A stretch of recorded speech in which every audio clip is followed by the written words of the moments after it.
में अगर हम उत्तर दिशा में कैस्पियन कंस्टेलेशन के थोड़ा सा नीचे राइट साइड में देखें तो हमें एक धुंधला सा बिखरी हुई रोशनी वाला तारा नजर आएगा। ये कोई हमारी गैलेक्सी का तारा नहीं है और ना ही किसी और गैलेक्सी का। इनफैक्ट ये तारा ही नहीं है, ये अपने आप में एक गैलेक्सी है जिसे हम एंड्रोमेडा गैलेक्सी के नाम से जानते हैं और इसके अंदर लाखों करोड़ तारे मौजूद हैं। एंड्रोमेडा गैलेक्सी हमारी मिल्की वे गैलेक्सी के सबसे नज़दीक की गैलेक्सी है और साइज में लगभग हमारी गैलेक्सी से 2 गुना बड़ी है। ये इतनी बड़ी है कि बिना किसी टेलीस्कोप के सिर्फ नंगी आंखों से जो आप सबसे दूर की चीज़ देख सकते हैं वो एंड्रोमेडा गैलेक्सी ही है। एंड्रोमेडा गैलेक्सी हमारी धरती से लगभग 2.5 मिलियन लाइट ईयर दूर है। ये एक बहुत ही बड़ा डिस्टेंस है। एंड्रोमेडा को देखते वक्त जो लाइट हमारी आंखों में पड़ रही है उसने आज से लगभग 25 लाख साल पहले चलना शुरू किया था। ये वो टाइम था जब धरती पर हम इंसानों का नामो निशान भी नहीं था और धरती पर कुछ ऐसे जानवर घूमा करते थे। अपनी इस खास अपीयरेंस के कारण ही इसने हमेशा से ही लोगों को अपनी ओर आकर्षित किया है और समय समय पर बहुत से लोगों ने इसको ऑब्जर्व भी किया है। इसका जो हमें सबसे पहला जिक्र मिलता है वो एक पर्शियन एस्ट्रोनॉमर अब्दुल रहमान अल सूफी की किताब the book of fixed star में मिलता है, जिसमें वो इसे एक नेबुला स्मीयर मानते हैं, जिसका मतलब एक धुंधला छोटा बादल होता है।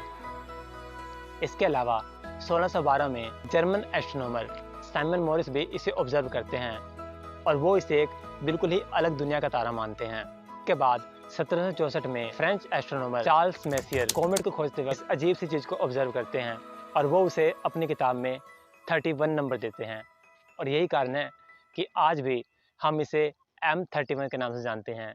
लेकिन जो सबसे बड़ी डिस्कवरी है एंड्रोमेडा के बारे में वो 1923 में होती है, जब एडविन हबल एक जाने माने अमेरिकन एस्ट्रोनॉमर आसमान में तारों की दूरी का अंदाज़ा लगा रहे थे। जब उनकी नज़र इस तारे पर पड़ी और उन्होंने अपनी कैलकुलेशन से इसकी दूरी निकाली तो जो दूरी निकल कर आई वो दूसरे तारों के मुकाबले बहुत ज़्यादा थी और इसी कारण उनका मानना था कि ये जो चीज़ है ये हमारी गैलेक्सी से बिल्कुल अलग एक नई गैलेक्सी है।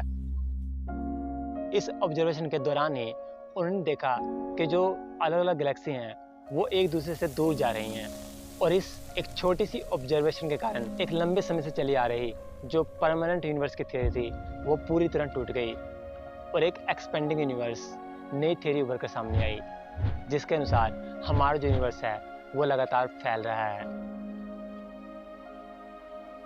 और ये एक्सपेंडिंग यूनिवर्स की थ्योरी ही आगे चलकर बिग बैंग थ्योरी के रूप में उभर कर सामने आई, जिससे हमें पता चला कि हमारा जो यूनिवर्स है वो 13.8 बिलियन साल पहले बना था और तब से ये लगातार फैलता जा रहा है।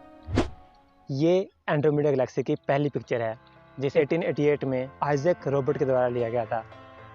उसके बाद से लेकर अब तक हमने अलग अलग टेक्नोलॉजीज के द्वारा एंड्रोमेडा की बहुत सारी पिक्चर्स ली हैं, जिससे हमें हमारी मिल्की वे गैलेक्सी के फॉर्मेशन के बारे में भी बहुत कुछ पता चला। एंड्रोमेडा आसपास की जितनी भी गैलेक्सी हैं उन सब में सबसे बड़ी है। अगर आपको ये धरती से देखने पर बहुत छोटी नज़र आ रही है या ढूंढने में दिक्कत हो रही है तो आपके लिए एक गुड न्यूज़ है।